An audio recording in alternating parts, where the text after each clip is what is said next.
Hello guys, আসসালামু আলাইকুম। কেমন আছেন আপনারা? আশা করি আল্লাহর রহমতে ভালো আছেন। আমিও ভালো আছি। আজ আমি আপনাদেরকে সালাদ বানিয়ে দেখাবো।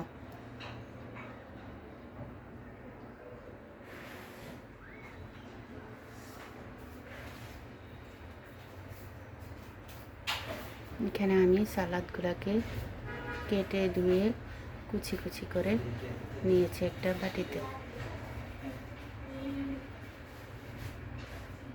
এখন আমি একটা চাটনিতে নিয়ে নিলাম টক দই 1 কাপ।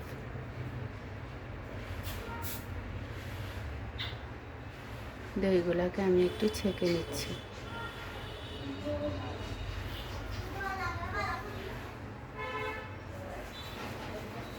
নিয়ে নিলাম আমি এখানে ভিনেগার,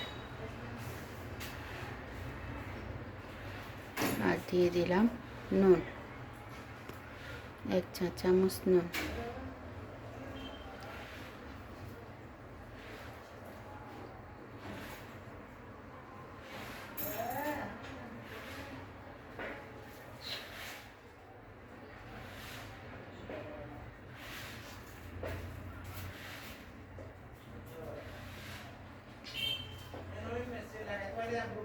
আমি একটা টমেটো কুচি করে নিয়েছি, আর একটা বাঁধাকপি অর্ধেক কুচি করে নিয়েছি, আর নিয়েছি শসা একটা কুচি করে নিয়েছি, উপরের অংশ কেটে ফেলে দিয়েছি।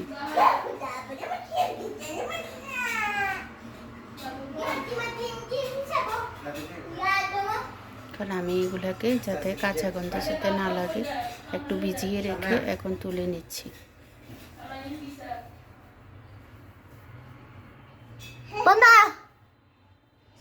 দিয়ে দিচ্ছি টক দই আর মিষ্টি দই, আর দিয়ে দিলাম 2 টেবিল চামচ গুঁড়ো দুধ, দিয়ে দিচ্ছি 1 চা চামচ চিনি, দিয়ে দিলাম গোলমরিচের গুঁড়া, দিয়ে দিচ্ছি লবণ।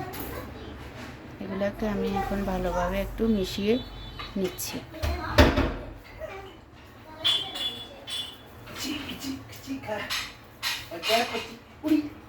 আসলে হোটেল স্টাইলে সালাদ বানাতে এত কিছুই লাগে না। আমার এটা দেখলে বুঝতে পারবেন কতটা সহজে সালাদ বানানো যায়। এখন আমি এটাকে রেস্টে রেখে দিব 1 ঘন্টার মতো। এক এক করে সব উপকরণ আমি মিশিয়ে নিচ্ছি। দিয়ে দিলাম বাঁধাকপি, দিয়ে দিলাম গাজর কুচি, দিয়ে দিচ্ছি শসা কুচি, আর দিয়ে দিচ্ছি টমেটো কুচি, দিয়ে দিলাম পেঁয়াজ কুচি, দিয়ে দিলাম কাঁচামরিচ।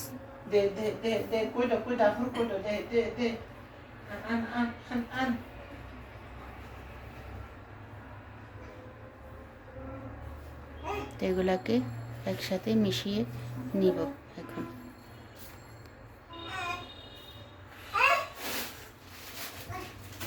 গাইস, আমার সালাডটা যদি আপনাদের কাছে ভালো লেগে থাকে, একটু উপকৃত হন, তাহলে আমার চ্যানেলটা সাবস্ক্রাইব করে দেবেন, একটা লাইক দিবেন। আসসালামু আলাইকুম ওয়া রাহমাতুল্লাহি ওয়া বারাকাতুহু।